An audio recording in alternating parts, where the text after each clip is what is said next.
your seat. You're really low.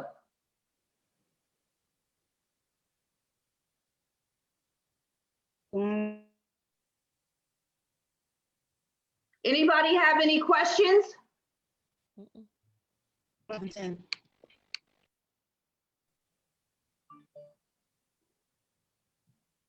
Okay, and we are on.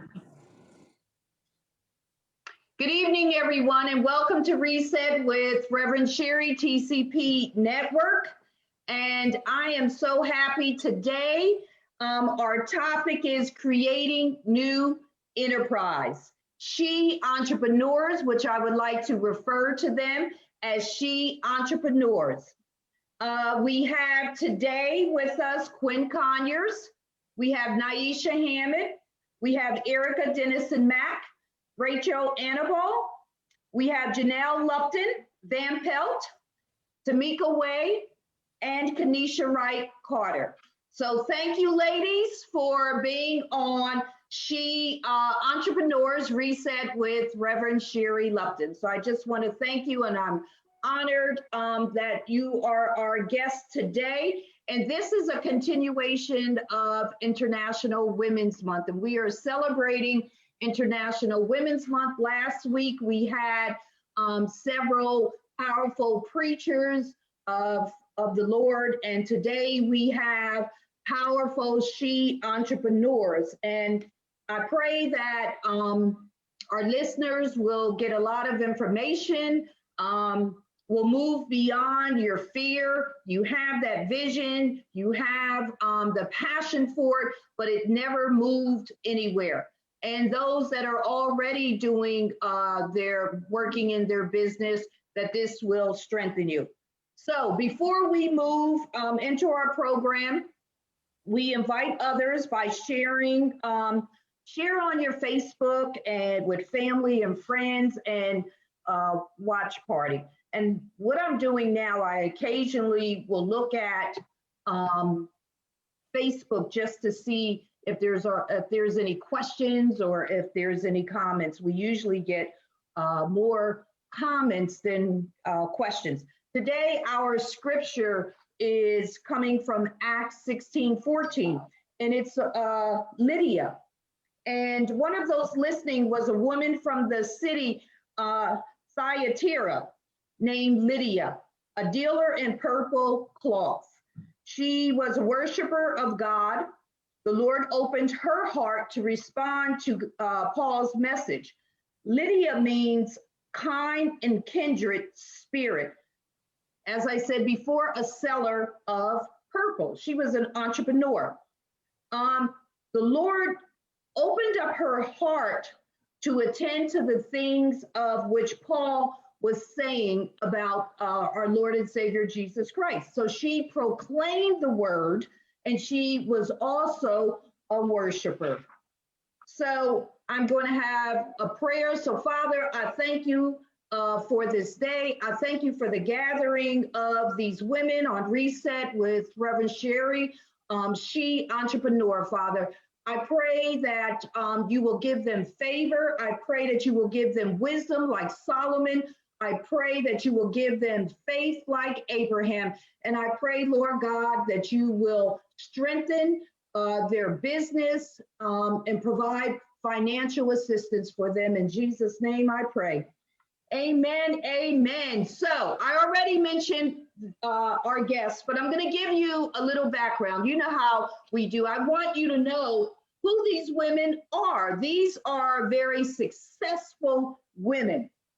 So the first person I have is Quinn Conyers. And actually, if I could share, because I went on some of your, I guess I can't do it. I wanted to show your website. Her mission is to educate, empower, and coach entrepreneurs how to use their voice in business as a funding source, marketing strategy, and income stream.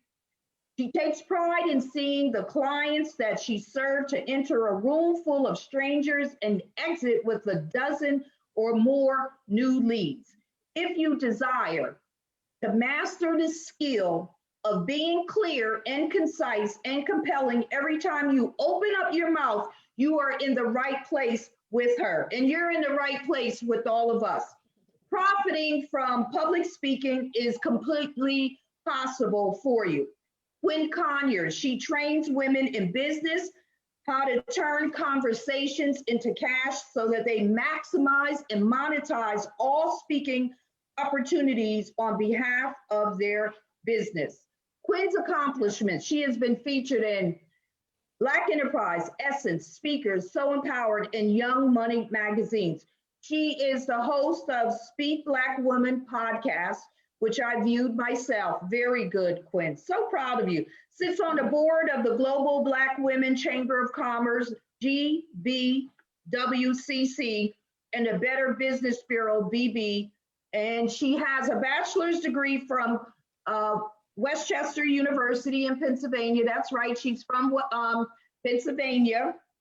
Grew up in Lancaster, Pennsylvania, and she has a master's from Howard University in Washington, D.C. Her goal is to reach the masses of women. That's our goal.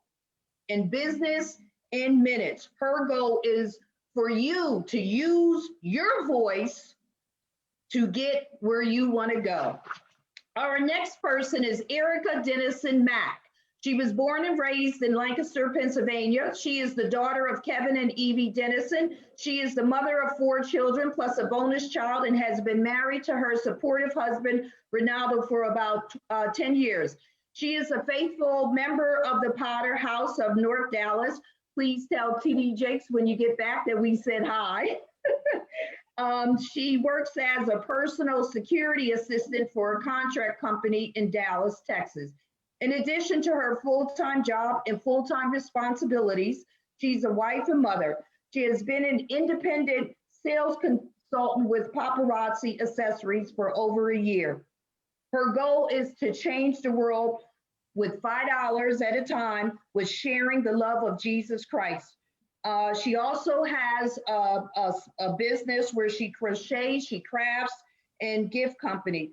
She is only accepting orders for sugar scrubs and a great gift idea. She could explain that later. Naisha Hammett is the founder and CEO of Hammett Enterprise LLC, who launched Juicy Box, a cold press company in 2019 after spending over a decade working in the healthcare, food, and beverage industry.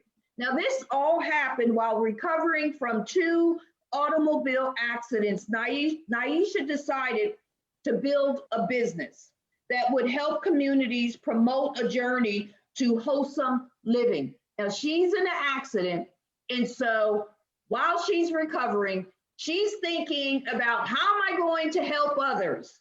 And so she wanted to promote a journey to wholesome living by educating consumers, which is us, on the benefits of alkaline foods. And she'll explain more about that.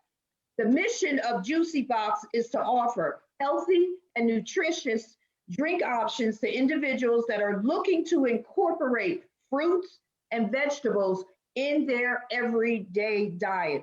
She holds a master's certification from George Washington University and a bachelor's of science in health management from Immaculata University. Rachel Hannibal is a certified financial education instructor and founder of Missing Piece Financial Group. She has taught her finance classes.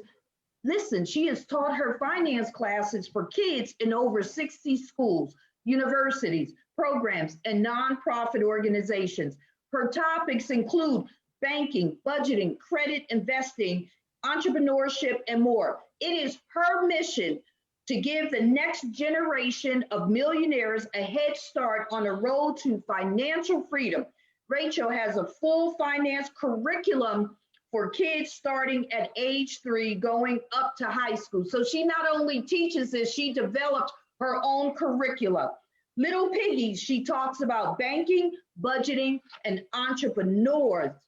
Janelle Lupton Van Pelt, clinical social work, therapist, child welfare consultant, University of Pennsylvania alumni.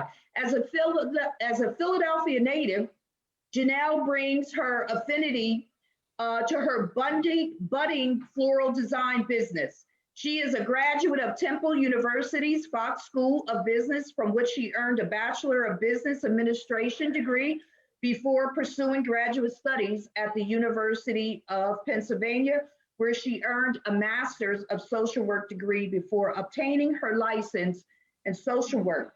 What I like about this, she said, realizing the potential for burnout from the demands of child welfare. In 2018, Janelle developed a self-care routine that considered of her weekly purchase of fresh flowers as a way to reduce her stress and promote her happiness.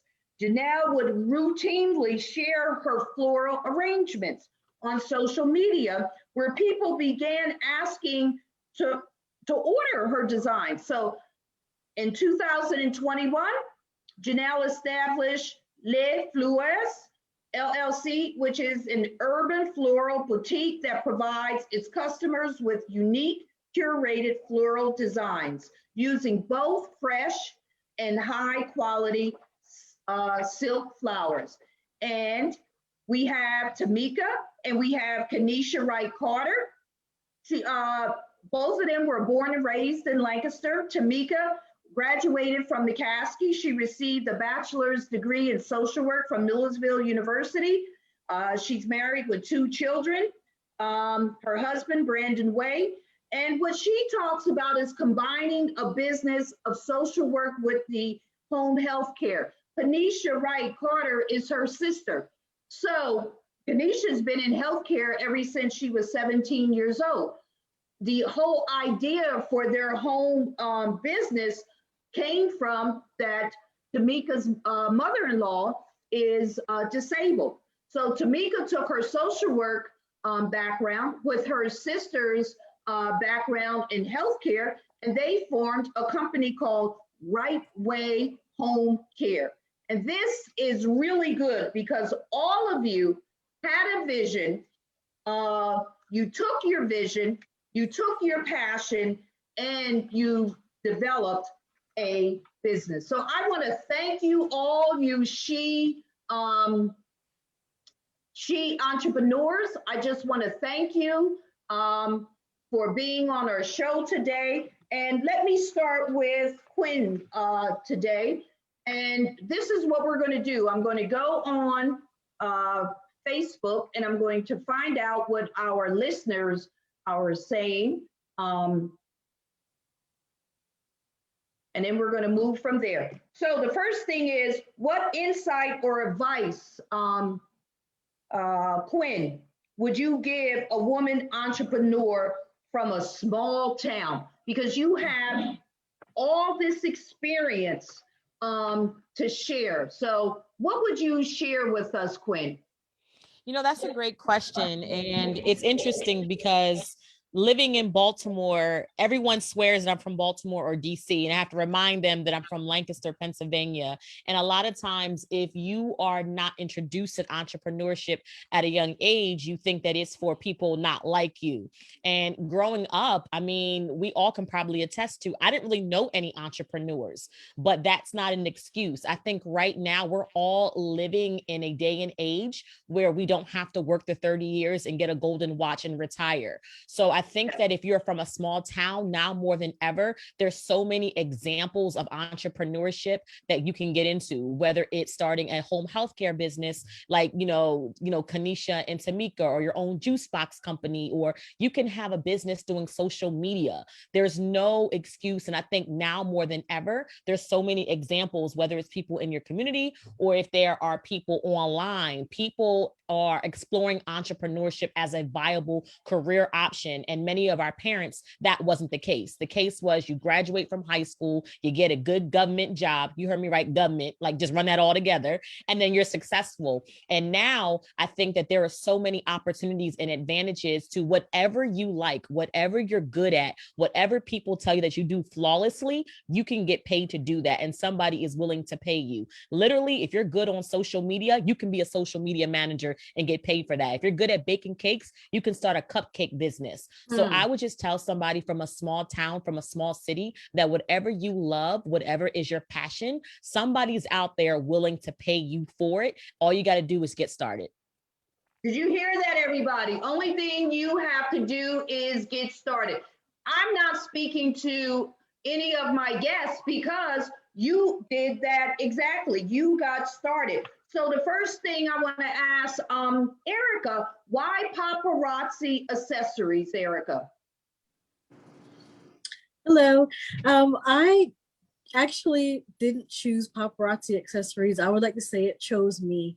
One of my friends, a very, very close friend of mine, asked me to join her team. And I was just like, no, I don't like to sell things. That's not my thing. And she was like, well, just watch me when I go live. I was like, okay. So, I watched her live and I bought some pieces and I was like, wow, this is really nice. So I chose to join her team once I realized that the product was absolutely fabulous. I do like to, I like to talk, I like to socialize and things like that. And I watched her live and I was like, you know what, I'm going to do this. I already do have another small business that,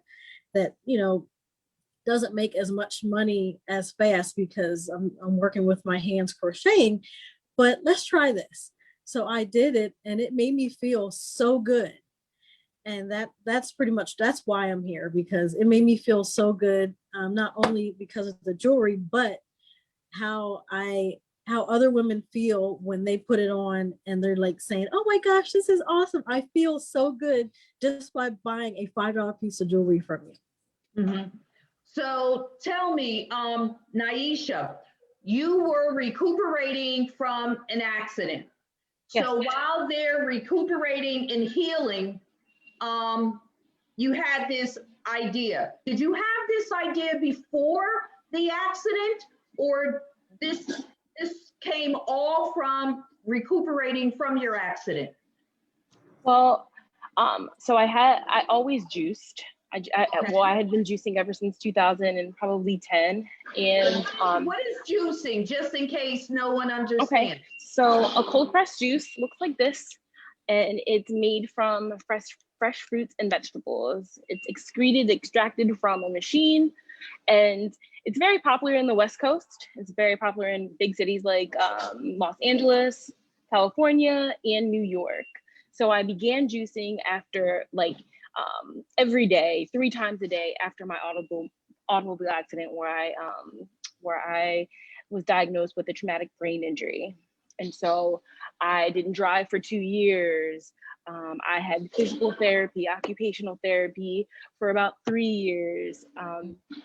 Seen a neurologist. So I've seen a spectrum of doctors. And one thing they said was, Naisha, we can't give you a magic pill, but we can tell you that you need to, 1, lose weight, and 2, you need to incorporate healthy foods. You're way too young to, your brain will regenerate once you feed it vitamins and nutrients. So of course I have a degree, I have a background in healthcare. I also have a background in food service. So I combined the two. I like so I combined the two.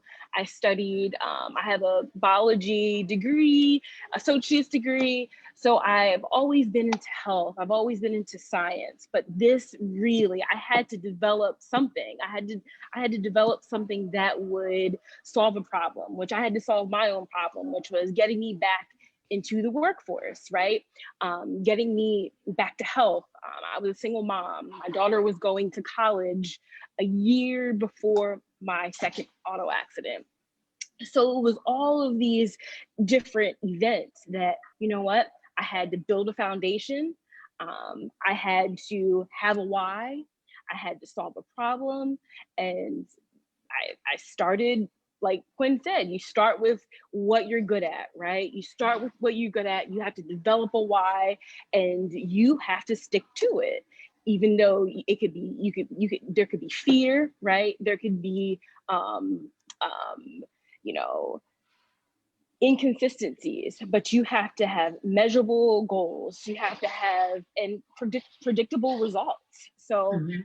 I did an event. One event, I think I sold out in 2 hours. And I started my business at Brightside Opportunity Center. Of course, the Department of Health didn't want to give me my licenses to start this business because I was, Black. They were like, how are you going to handle this food? How are you going to do this? I'm like, I'm going to do it. Did it. Like I said, I sold out in 2 hours, and I knew that I had a product. Started to hit, different events, started to mingle with different groups, different social groups, different healthcare groups, different boards, and to develop trust within the community. I think that's where it started. Yeah. And then once, I seen that it was profitable, it's $1 billion industry, I, started to get myself into a market where we are now, and we're about to open our first storefront location. Your first. Next month. Excellent, excellent, Yeah. excellent. So, Janelle, you work in social work. I worked in social work, burnout. And so you provide foster care and adoption services for children and families across the Philadelphia metropolitan region. Burnout. And so you began to just buy yourself flowers. And then other people, you put on Facebook, and other people started asking you for orders. Tell us more about that. Yeah, it just started with somebody asking could they buy a bouquet for their birthday. And I actually made it for them and told them they didn't have to pay me, because I just felt like, who am I that somebody's going to buy this from me? I'm not a florist. And I gave them to her. She promoted them on her social media. And then it just kind of exploded from there. It went from random orders maybe once a month from September to December. And then in January, someone called me asking me to make over 50 arrangements as a donation for some essential workers. And there's just been like steady momentum since then. Steady momentum. Receptive. Yeah. Even today, somebody ordered birthday flowers for their mom. I delivered them yesterday, and then today they told me they want 4 orders for Mother's Day. So just word of mouth and giving a quality product has really been, social media has been all that I've done and I guess needed to prosper so far. I like that, quality product, and you are using social media. I love it. I love it. And so with Kanisha and Tamika, as I said in the opening, Kanisha has been involved in healthcare since 17 years of age. That is her passion for helping people. Her sister is also helping people. That is her passion in social work. And she sees her environment. One of her environments is her mother-in-law, who is disabled. And so how did you put well, I'm going to start my own home healthcare service? Tamika, how did you put all that together?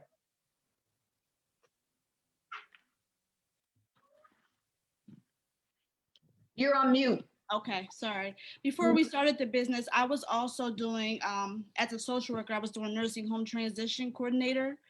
So my job was to discharge the clients from the nursing homes back into the community. And then as well as seeing my mother-in-law get the same services, and just the inconsistency and not everybody showing up and not doing what they're supposed to be doing. It just came to me like, this is something I also like to care for people. And I know my sister's been doing this for years. So I just put two and two together, and I was like, well, maybe we can start something and do the same thing and provide a good, efficient service to the people in the community. And our goal is to help to prevent the clients from going back into the hospital or going back into the nursing homes. And I felt with both of our backgrounds, we would be able to pursue that and do it well. Mm-hmm. Kanisha, anything you want to say?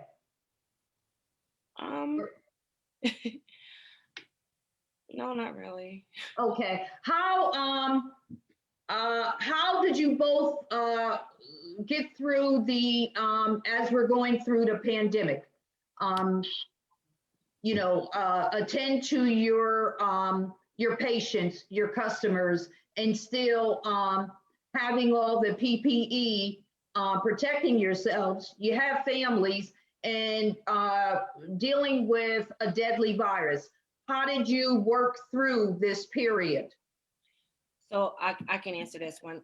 So I still work in nursing homes agency. So I've worked around COVID patients. It's been really tough. We get tested 2 times a week. It's been really hard. It messes with your mental. To see those, we've been now dealing with this for over a year now. So to see loved ones not being able to come into nursing homes, it does have a big effect on our clients, or well, for the patients in the nursing home. And same goes for us with our business, going into some of these clients' house, we have to make sure that we're protecting them as well, so we do go in with our face shields and our surgical masks, make sure that we have the right sanitation, in their home. So we do have like one of our clients right now that's kind of like depressed, because she's not really able to be around her family like she wants to. But it's been really challenging, but just to know that we show up and, do what we're supposed to do. Mm-hmm. And we've been really blessed because we have no clients that had COVID. Oh, wow. Amen. Yeah. Amen. Thank you for that. So Rachel, you're passionate about teaching kids about financing. Where did that come from? Where did that passion come from? Well, I grew up in a neighborhood where the hope was low and the crime was high.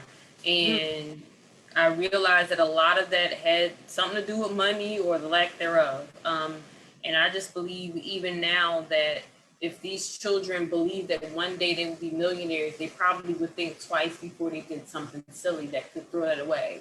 And so it just bothered me that something that literally controls our whole world, like money literally controls everything around us. Why are we not being taught these things in schools? Like, half those things that we did learn about, I'm like, not only do I never use it, I don't even remember. I don't even remember it, but there's not an hour that goes by that I'm not making a decision that has something to do with money. And so I just decided that it was up to me to get this information and to make sure that the children who look like me, who come from where I come from, get it as well. There are studies that prove that our financial habits are formed by the age of 7. Our triggers, our relationship with money is all formed during our single digit years. And so I just wanted to make sure that I did something as early as possible to give them that information to put them on the right path. Mm-hmm. And so how did you create your curriculum? Number one, is your curriculum for sale? My curriculum is not for sale, no. I teach it myself. I believe God has given me a unique gift to teach and to be able to relate to these young people and to give them information in a fun way. So it's not just for sale, not right now. But I've been doing this for 6 years, so I know what I didn't learn. I know what the questions that the kids have been asking about. They've been asking about investing. They've been asking about what the stock market thing. They've been asking about certain things that are going on in our world. And so I just kind of built the curriculum based off those things that I wish that someone would have taught me. And then, bringing it up to date to the things that the young people want to hear about now and need to hear about now. So you came from an environment, you saw a need, and you created the hope to make sure it's called Millionaires. Millionaires in training classes. Yep. Millionaires in trade. I like that. I like that. I like that. Okay. So, Quinn, what is the number one thing you must master in order to be successful in business? You have heard all the different business ideas that we have on this panel. So what is the one thing you must master? What could each of these women that you could share to master in order to be successful in their business, and for our listeners too? Yeah, so great question. So if you ask me what I do, I'm going to say my name is Quinn Conyers and I broadcast the brilliance of Black women in business. I show you how to turn conversations into cash so you can profit from public speaking, even if no one pays you up front. I personally believe that public speaking is a number one skill set that every entrepreneur must master if they want to be successful in business. And a lot of times when we get into business, we tend to focus on things that are needed, but we ignore the things that are necessary. So we'll hire a coach, we will get a website, we'll get branding, we'll do a photo shoot, we'll start posting on social media. And then when someone says, hey, tell me what you do, that answer is very boring and basic. And a lot of times it's one word answers. I'm a coach, I'm an entrepreneur, I'm an author, I'm a lawyer, I'm a doctor, and what happens is people are overlooking, especially women in business, not because what they do isn't awesome and amazing. It's because they haven't mastered the art of verbalizing their value. So when people ask me what I do, I could say that I'm a public speaking coach for entrepreneurs, but it's not sexy enough. So I make sure that when I open my mouth and I tell people what I do it in a way that's clear, concise, and compelling, so people don't overlook me, but they're more interested. So I will let people know that you have got to master your elevator pitch. And it's something that we know about, but a lot of people don't put too much time and attention to. But my elevator pitch has a remix. I call it a verbal business card. So again, if you want to have conversations that lead to cash, that lead to customers and clients, you have to know how to pique the curiosity of your client as soon as you open your mouth. And we all know that word of mouth is one of the greatest ways to get opportunities for your business. But a lot of us are actually leaving money on the table or not getting a customer or client at all, because when we tell people what we do, it's really a one-word answer and it doesn't really hit the tip of the iceberg on how we can really show up and serve. So I would definitely tell people to master their elevator pitch. So when someone says, hey, what do? You can answer that in a way that takes somebody from interested to working with you to invested in working with you after just one conversation. What is an example of an elevator pitch?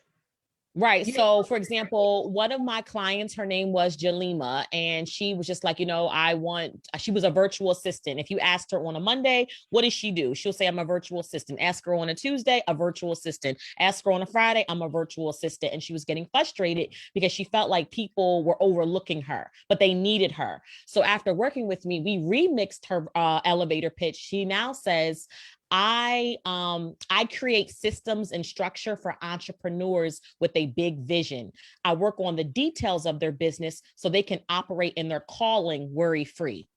So you see the difference between I'm a virtual assistant versus I handle the details and structure of your business so you can operate in your calling worry-free. So she wanted to attract Christian entrepreneurs, and she wanted to attract entrepreneurs that had big visions but were not as good with details. So operate in their calling is how I put that in there, because you don't have to wear the God is dope t-shirt. You don't have to wear the what would you do bracelet to let people know that you are a believer. And she didn't want it to be so outright, but she wanted to be subtle. So again, I'm a virtual assistant versus I create systems and structure for entrepreneurs with a big vision. I handle the details of their business so they can operate in their calling worry-free. And literally by her saying that, by September of last year, she was full to capacity with clients. She couldn't even take any more because she kept saying it. People were like, I need that. I don't need a virtual assistant. I need someone to work with me on the details of my business. So that's the difference between an elevator pitch, which most people are using, and then a verbal business card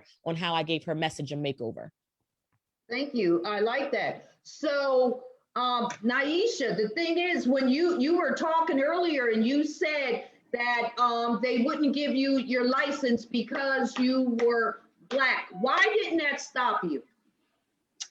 Well, because I knew people- I had a mission.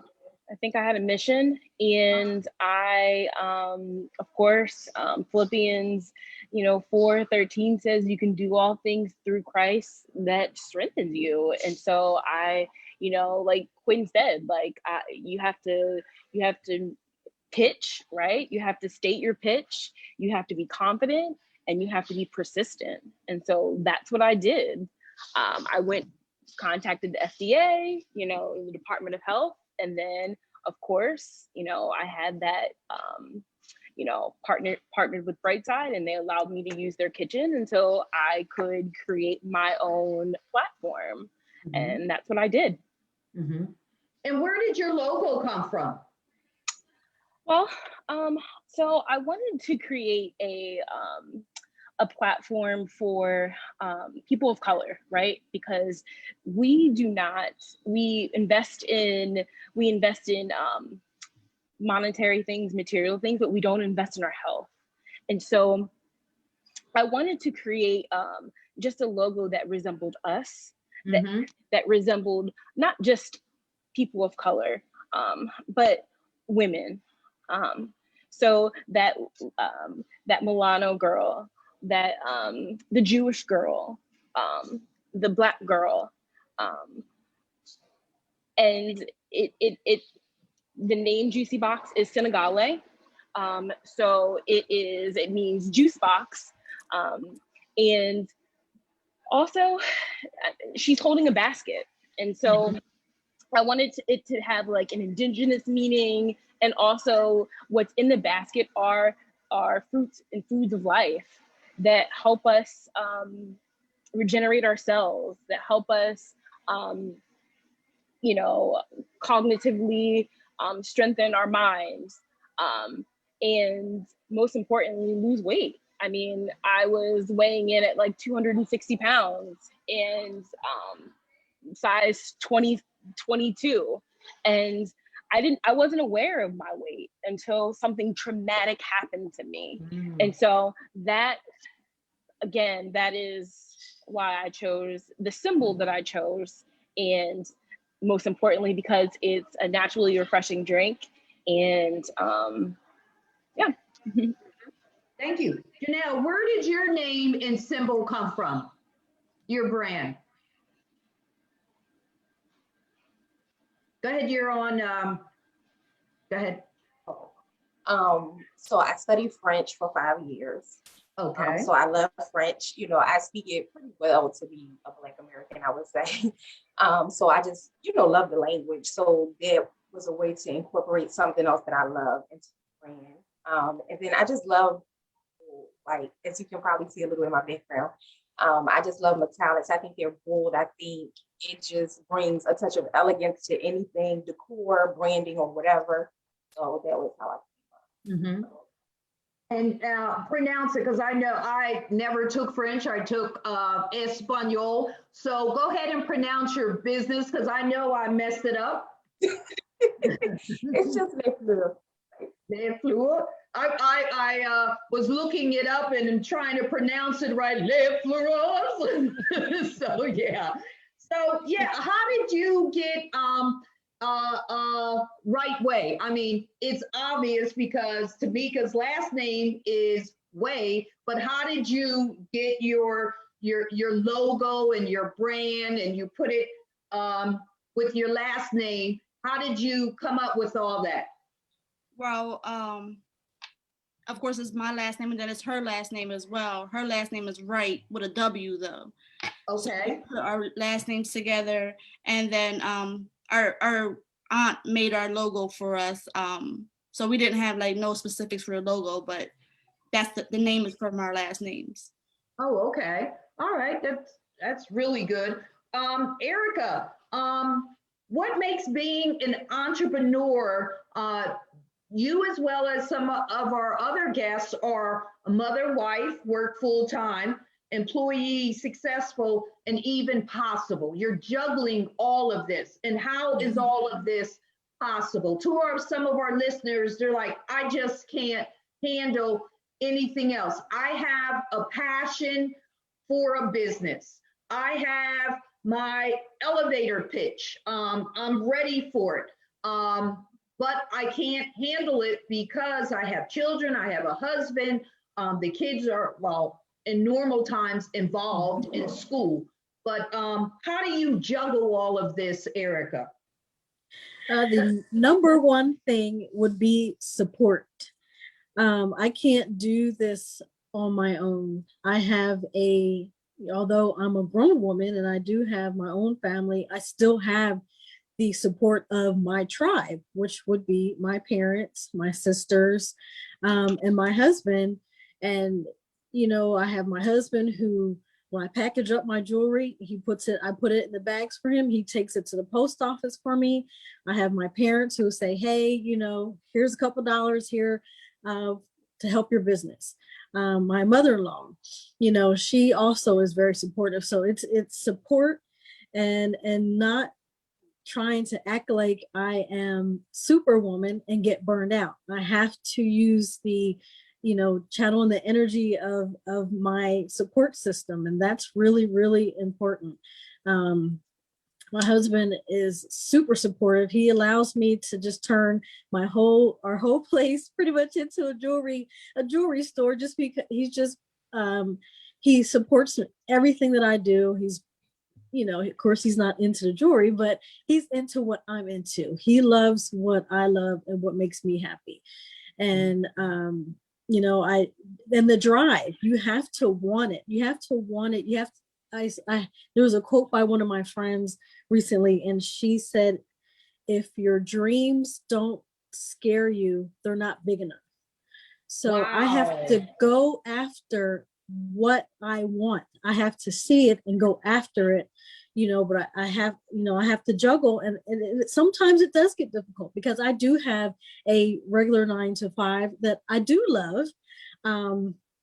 But this is something that makes me truly, truly happy, ministering to other women and helping them to look beautiful also. So. And what's the name of your company? Live, Laugh, Shine Accessories. How did you come up with that? I came up with that because, at the time it was Live, Laugh, Love, was kind of popular. And I added shine because of the scripture, Matthew 5:16. And it says, in the same way, let your light shine before others, that they may see your good deeds and glorify your Father in heaven. And the word shine is sticks out more to me than the live and the laugh. I want women to be able to shine and do what they do well. Like Quinn was saying, do what you do well and get paid to do it. Mm-hmm. And that's really important to me. I want you to shine. I want you to feel beautiful. When I put on a piece of jewelry, or a woman puts on a piece of jewelry, like this necklace and my earrings cost $10, together. But when you go out to a restaurant or something like that, I want you to feel beautiful, feel vibrant. Even if no one notices your earrings or your necklace, I want you to walk in there as though everyone is looking at you and kill it. Mm-hmm. Thank you. So there's an end goal. I like what you said. If your dreams aren't big enough. If your dreams are not big enough, okay, all right. I like that. If your dreams, I'm sorry, if they don't scare you, they're not big enough. Right. That's what I was looking. I wrote it down, but my own handwriting. If your dreams don't scare you, they're not big enough. If your dreams out there, to those that are listening to us, if your dreams don't scare you, they are not big enough. You are settling, and that's just my opinion. But anyway, with you, Rachel, the biggest mistake that you see people make when it comes to their personal finances? Just believing that financial freedom is not for them.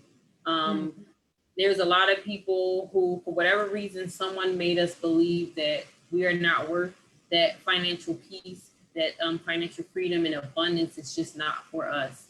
And in reality is that, we don't create abundance. Abundance is already here. We create the limits.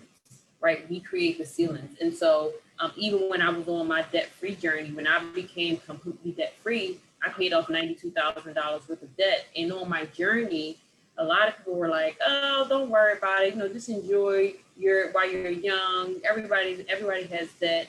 Everyone's going to die with student loan debt. Like, don't worry about it, And I was like, no, I don't want to be like everyone else. I want to see if this is possible. I feel like it's possible. I feel like financial freedom is really possible for me. And I know if I stay consistent, then, I'll make it there. So I think the biggest thing is, believing that it's possible and believing that it's for you. Once you change your mindset there, that's when you go from asking yourself, what can I do for money? And then you start to ask, what can my money do for me? I like that. You realize that you change your mind, you change your life. I like that. Thank you. Quinn, tell us about your podcast. I was on it. I learned a lot. You were interviewing another sister about finances, but where did that all come from? So it's interesting because I have used my voice in every aspect of my business. When I first started my very first business, Purse Paparazzi, it was a custom bag business for Black women who went to HBCUs or who are a member of a historically Black sorority. And like many other entrepreneurs, I needed money to grow my business, but I didn't feel comfortable or confident literally going to a bank and asking for a loan or line of credit. And at the time, I ended up entering and winning business pitch competitions. So if you're not familiar with that, it's where you give your best 30-second, 60-second, or 90-second elevator pitch. And whichever entrepreneur had the best pitch, you literally would go home with the cash and prize. So I would win like $5,000 here, $10,000 here, but I really needed some money because I think we were going our way to like an AKA convention.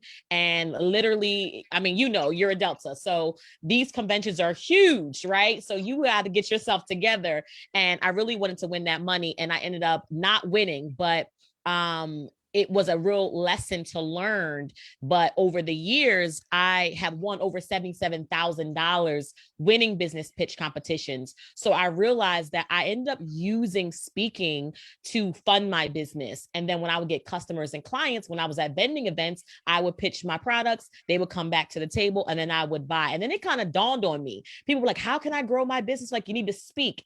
And then even more so, I realized that Black women are the fastest group of growing entrepreneurs. However, they are also the least funded and they make the least when it comes to the revenue they bring in. So of the people who get funded, only 2% goes to women-owned businesses. Of that 2%, 0.6% goes to Black women, and Black women are the fastest group of growing entrepreneurs. On top of that, according to a study by American Express, Black women made last year about $27,000 in revenue compared to our white counterparts, which is about $160,000. So what I decided to do is show Black women how to use their voice in every aspect of their business as a funding source, as lead generation to get customers and clients. And I would have so many interesting conversations with Black women. I decided to actually channel that into a podcast. So now I can share the information with Janelle. I can share the information with Erica. I wanted the world to eavesdrop on the conversations that I was having with Black women, take that information and apply it to their own business. So Speak Black Woman is a podcast that I started last year during a pandemic.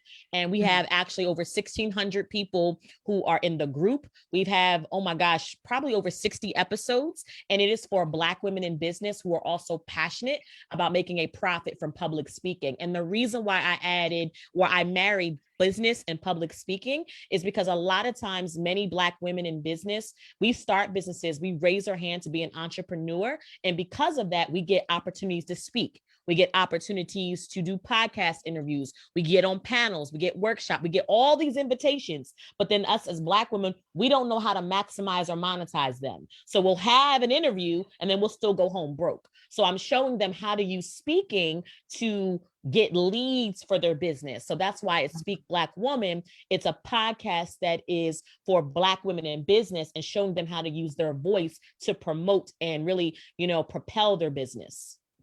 So how do you get leads for your business? All of us have been on panels. I mean, you're on a panel now. How do they get leads for their business? How does Right Way get leads for their business? That someone on listening to us on Facebook, and then I upload this to YouTube. How are they going to get more business? How is Naisha? She's just opening up her first store. How is her business going to increase? How is Erica's jewelry business going to increase? How is Janelle's business, flower business going to increase? How is Rachel's business going to increase? So two things. The first thing is when you get opportunities like that, give people a call to action that you can collect some type of asset from them. Most people, when they do these interviews, they'll say, oh, follow me on social media. Well, follow me on social media is nice, but if they see you and they hear you, they're going to do that anyway. So you want to give them something. So for example, I was like, if you like this, go to quinconyers.com. You can download one of my free resources. Now I have you in my email database. I can remarket to you. If I was, Tamika, or if I was Kanisha, I would literally be at any workshop, seminar, professional development, and ask if I can do a workshop for people who are in need of a home health care service. So she would do it maybe an hour presentation and talk about why, Right Way is different, what they do that's special, different, and unique. And if they were to hire her company to go in, their grandmother, their mother will be in good care. So it's just about taking your voice and packaging it in a workshop or presentation, and then having an ask at the end. So if I think her name was Janelle, I would be at every single flower show. Hey, can I get a booth? Hey, can I do a workshop for your florist? I would do it like that. So using your voice, educating people, entertaining people, and then giving them a call to action to work with you after. I'm pretty sure that, Rachel is already doing financial workshops. So she'll do her financial workshop at the end. She might give them like an appetizer and then offer her services, and that will be the full meal. So it's about speaking, giving them some insight, giving them some tidbits, and then asking them to work with you afterwards. But a lot of times we don't get the money because we don't ask for the business, and we don't have systems and structures in place for our customer journey. So we're showing up, we're speaking, but then we're not taking them to the next level. Okay. I hope all of you are taking notes, and all of you will follow up with this. You also talked about venue events when the country opens up again, and we're feeling safe, and the COVID, the virus. I don't know if it's going to be obsolete, if it's going to go, but if it's down and we feel safe, that we could go to venue events that you could Google in your area, and do like what Quinn was saying, to go to these different venue events. These are things that I'm hearing. Maybe for the first time you're hearing, and maybe with all this good information that you're going to follow up. Our purpose is to network. That's what my son is always telling me. Mom, you need to network with other people to strengthen your business. This is She Entrepreneurship. So, Janelle, I want to ask you, you're full-time, you're working, you're consulting, you're married, you have children, you're juggling all this. How do you do it? How do you handle everything? Is there a formula for this? Oh, that's why I'm semi in the dark. I'm exhausted right now. Like, honest, I'm very transparent. So even showing up today was really like a struggle. I had to keep telling myself I had to show up. I really haven't found the answer to how to balance it all. So if it requires staying up until 2 a.m, making flowers, and then getting up to deliver them by 9 and 10 o'clock, then that's what I do. I feel like I'm a novice in terms of this type of entrepreneurship, so I'm kind of willing to do whatever it takes to make it work. Okay. Good. Thank you for your transparency, because I'm quite sure every single one of you felt that sometime in your business. But another thing is that I would like to address, and anyone could answer this. How did you deal with your fear? Because most of you were working. Some of you, when before you started your business, some of you are working full-time jobs and doing your business. Some of you may have decided to leave your business. But anyway, overall, how do you with that fear? I mean, it's a spirit of fear. God doesn't give us a spirit of fear, but of love, a sound mind. But the thing is, we experience fear, though, and love he gives us. So how do we overcome that fear? Because one of you said, I think it was Quinn that said, I didn't grow up seeing entrepreneurs. She didn't grow up seeing Black entrepreneurs. You didn't grow up seeing women that look like you, or men that, you know, are of the same race and ethnicity, that were entrepreneurs. So how do you deal with the inner critic, your inner critic and your fear? If anyone wanted to address that. I could answer for me. I watched other women. I didn't want to go live on Facebook because once I really started working my business is when COVID hit, and there, you know, the events outside my home, you know, that was pretty much shut down, you know, vending and things like that. So I was like, I don't want to go live. I don't want everybody to look at me, you know, and things like that. But I watched women, and I continued to watch other Black women, or just women in general, do this. And I was like, okay, I can do this. And then I go back to my support. I go back to my support system. You know, you can do this, you know, and it's just a combination of your drive, your support system, and studying other people who are in the same position as you are, because they were afraid at one time too. I like that. So you said your support system. At one time, I think you said, or somebody said, my tribe.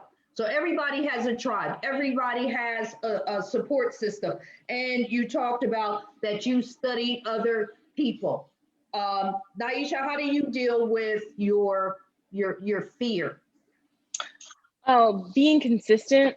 Like, first you have to build a foundation, because everything is hard, right? I did grow up in an entrepreneurial family. My grandfather owned a heating and ventilation company for, I want to say, 25 years. My father, second generation, owned the same company. So I seen that business was scary. It's scary. It's not like, you know, clocking in 9 to 5. You're going to have good seasons. You're going to have bad. And that was one of the first things that my father had told me. Kid, are you sure you want to start this business? Are you sure? And knowing, and he said, you're investing all of this money. You can't back out. And so I had to think about that. Okay, first, it's an investment. Second, you have to know who your targeted industry is. Third, you have to have a mentor. You have to, and someone in the same industry as you, someone that's going to check in, someone that knows what it's like to have anxiety. I know for me, I was not a speaker. I think when I first started my business, I reached out to Quinn and I'm like, I don't know how to speak. I don't like it, you know, and I had to learn marketing tools. I had to get out there in the industries and vend again, though I didn't want to, because I didn't like to speak. So your fears, you have to, I think Les Brown says, you have to fill your cup and contribute to the world. And so I know when you have a purpose, you're going to prevail over fear, right? Because I knew that people needed to try my juices. I knew that people didn't know what healthy food entrees were, how to cook, you know? And so of course I was scared. I still am scared, but I know like you have to have a support system. So I know like, okay, I had to invest in marketing, right? I had to invest in a marketing team. I had to invest in, employees, because you can't do it by yourself.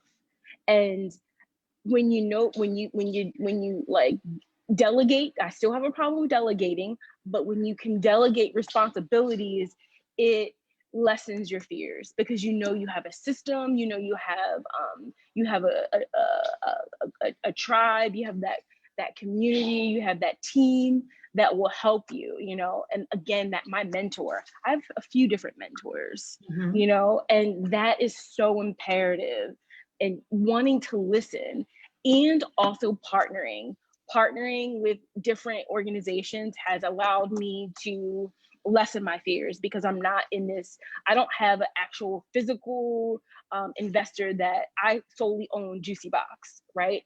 And so, but when I partner with other companies, when I partner with other gyms, it makes me feel as though it's less fearful. It is. So I think partnering, having that community system, knowing your why, being consistent, knowing that you inspire, having those measurable goals and results. Those, when you have results, when you're making money, profitable money, when you can build intrinsically, when you can scale, you're not going to fear. You're solving a problem. I think every business, you should solve a problem. If you have you're selling jewelry, you're allowing women to feel beautiful. You have a clothing company, you're helping that mom who has 5 kids. She wants to splurge every now and again, and that the wife, when you're helping women speak and build their business, Quinn is solving a problem, right? For me, I'm in the health and nutrition, in the right way. They're helping individuals with healthcare goals so that they can have a good quality life. I think that is the most imperative piece in this, that you must solve a problem when you start a business. You got to have a mission. If you don't have a mission, if you don't have values, your business most likely won't succeed. Thank you very much. Now, in closing, I'm going to ask you, all of you, think about your last word. How do we get in touch with you? Because you were talking about partnering, you were talking about collaboration, you were talking about, if we look at it with Kanisha and Tamika, the right way. Many of our listeners are over 40, 50, 60 plus, have aging parents, or may have siblings that are older that need help. And how do we connect with each other? How do we look beautiful with Erica's jewelry, look beautiful our setting, where we work at, or within our home, or in our office with Janelle's beautiful flowers? How do we, with Juicy Box, get our health back together and learn how to eat properly and exercise? And then with Rachel teaching us about finances and preparing our young people to think. You are not your community that you may live in, but to think, one day I am going to be a millionaire. And that is big. And then we have Quinn that uses her voice to support other women in business, has a business and podcast. And what was so interesting, because I knew most of you, but Quinn also has staff people that work for her. And it's, so if you don't have staff now, you are going to have staff. Janelle, you're going to have to hire and get staff to help you, because all of you, your businesses are going to grow. Your businesses are going to grow 100-fold. Yeah, all of you. It is my prayer that each of you grow 100-fold. So I'm going to mention what we have next week. All of you have the last word. Make sure you tell us, each of you, how do we get in touch with you? Because I want to make sure that those listeners out there that have grandchildren and that have children, that they could get in touch with Rachel, because I want my little one. I have 4 little ones. I want them to learn Rachel's curricula. Somebody got to take care of me, you know? So yeah, so each of you, please collaborate with each other and build each other's and support each other's business. So next week, Ministry Matters. We are having a dialogue, a theology dialogue on God and guns. We're looking at gun violence. What does the church, where's the church voice? What does the church have to say about all this violence in the church? So we are going to have George Mosey from Philadelphia, Minister Michael Harris from Philadelphia, Pastor Roland Forbes from Lancaster, and Pastor Reverend Dr. Larry Walthour from York. And so we are going to have this dialogue because ministry does matter. Also, we're going to have entrepreneurship part 2. We're going to invite some of the brothers to be part of us, and also other Black women. But we have a lot of entrepreneurs. This is what I love about your generation, which is different from my generation. We were the ones, yes, you go to after high school, or you go right into the job, or if you go to college and you work at that, what you say, government, what you say, government job, because that's your insurance, that's your 401k and pension and everything else. Your generation, look at all of you, to be applauded, you know, to go out there by faith, having passion, moving beyond your fear. To be honest with you, I could never have done this at this age, but I applaud each and every one of you. So entrepreneurship 2. And in April, we're going to have a conversation with Reverend Dr. Kelly Farrell. She's a womanist theologian, and she's going to talk to us about her journey, and we'll add other people on there. So I'm excited what God is doing for Reset on TCP Network. So I'm going to go across the board. Quinn, how can you have last word, and how can we get in touch with you? Absolutely. So if you are listening to us, and thank you, Reverend Sherry, for even having me on the show. I love what you and Marquise is doing. When I was in Lancaster a couple of weeks ago, I ran into him. So it's always good to, you know, be home, right? It's always good to be home and be around other Black women who are just doing their thing in business. And to all the other ladies on the panel, it's been my honor to, you know, speak and serve on this. And I would just say, understand that your voice is your secret weapon in business, that when you show up and you open up your mouth, that you are the reason why someone's going to be attracted to you or repelled by you. So you want to make sure that you get your elevator pitch down so you can begin to use your mouth as your #1 marketing strategy. And if you want to connect with me, I'm Quinn Conyers on all social media platforms. But if you go on over to QuinnConyers.com, again, that's QuinnConyers.com, click on the resource button. I have 3 free gifts for you. So all you got to do is pick your gift, and all you got to do is download it, give me your email address. And after you do that, you'll have a free gift right in your inbox. And again, you can go to QuinnConyers.com, and I'm Quinn Conyers on all social media platforms. I Google myself, there's only one, so it's me when you find me. Amen. That was your pitch. Wow. Wow. Okay, Rachel, how can we get in touch with you? What's your last word? Well, thank you again for having me. Same Quinn. I enjoy being here with you all and connecting with you all. This is what I love. This is my fuel. You can buy Amber's Magical Savings Box. It's an interactive children's book that teaches kids about earning and saving money. It is for ages 3 to 10.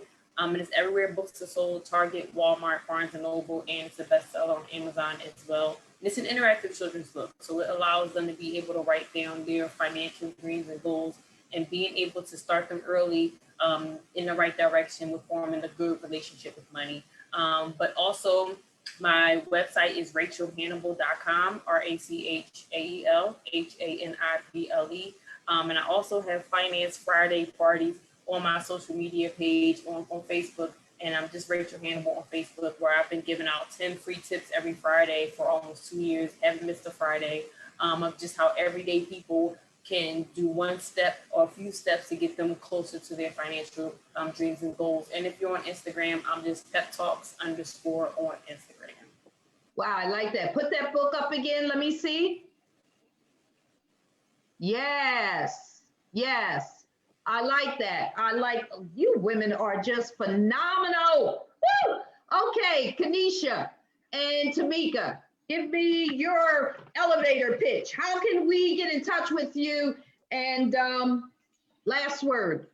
Our website is rightwayhomecare.org. On our website, if anyone's in need of services, we have a referral page. They can just go right in and put their information on, and we'll get the email directly to us for services. We also have a section where they can, if somebody needs a job, we are hiring for caregivers. If someone needs a job, they can go on the website and apply right there, and we'll get the email directly to us when they apply. We are also contracted with the state waiver insurances, Community Health Choices, so we could take all 3 insurances. We also take finances from the veterans, from the VA, and then private pay. We are also on Facebook, Right Way Home Care. And my email is tway@rightwayhomecare.org as well. What's your age that you have? Is it any age people need home health care? It's 18 and over, anybody disabled or elderly, but it's 18 and over for ages. Okay. Tanisha, anything you want to say? We're also on Instagram as well, Right Way Home Care. Okay, thank you. And Erica, what's your last word? How can we get in touch with you? I would also like to thank you for thinking of me and inviting me on this wonderful panel. It was awesome to see some of the young ladies that, from Lancaster. I haven't been to Lancaster for a couple of years now. I'll be there this June because my daughter's graduating. But in order to get in touch with me, I'm also on Facebook. So my name is Erica Dennison Mack. My email address is livelaughshine116@gmail.com. And my website, if you want to shop with me, is livelaughshineaccessories.com. And part of Paparazzi Accessories mission statement, and this is my favorite part, and this is what I totally believe. And it says, we believe those who wear $5 jewelry, we won't change. I'm sorry, I'm just messing that whole thing up. 1 second. Okay. Jewelry, $5 jewelry may not change the world, but we believe that those who wear it will. So that just means a lot to me. But I am also looking for women who want to make extra money to join my team. You can inbox me on Messenger. You can email me at my Gmail and ask me any questions that you may have. If I don't have the answer, I will get it, and I will get it quickly. Thank you. Janelle. How can we get in touch with you? What's your last word? I can be reached by phone directly at 267-428-1496. On Instagram, I'm Janelle.Layford. And on Facebook, it's Layford by Janelle as well. My last words would just be for any Black business, customer service. For me, customer service is paramount aside from a quality product. And I feel that a lot of Black business doesn't do well or last because that is usually lacking. unfortunately. So, and they told us we promise to give you a true experience, when you purchase our product. Hey, definitely. And last, Naisha. Hello. Again, thank you, Reverend Lupton, for allowing me to share this space with you all. It was a great time. And I would say I'm on JuicyBox on all different platforms on social media. You can contact us at juicyboxjuices@gmail.com.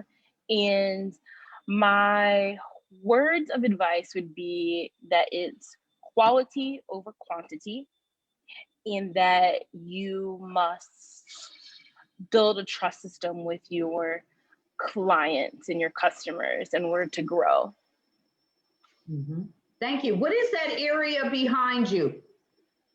Oh, so this is our kiosk. So we are located at the Lancaster Marketplace, 2084 Fruitful Pike, and we are moving on right across the street, 1919 Fruitful Pike in Lancaster, PA. So we're building our first brick and mortar location, and that will be ready April 1st. And we're also, our e-commerce website will also be out in like 2 or 3 weeks. Excellent, excellent. Thank you, ladies. I pray for all of your success. Thank you for agreeing to be on Reset with Reverend Sherry. I am humbled to be upon you, and I wish you all the best. May God bless you. And thank you, everyone, for being on Facebook and listening to us. Thank you, and God bless. Bye-bye. Bye-bye. Thank you for having us. Bye. You're welcome. Huh? 6. So you're planning to get 7.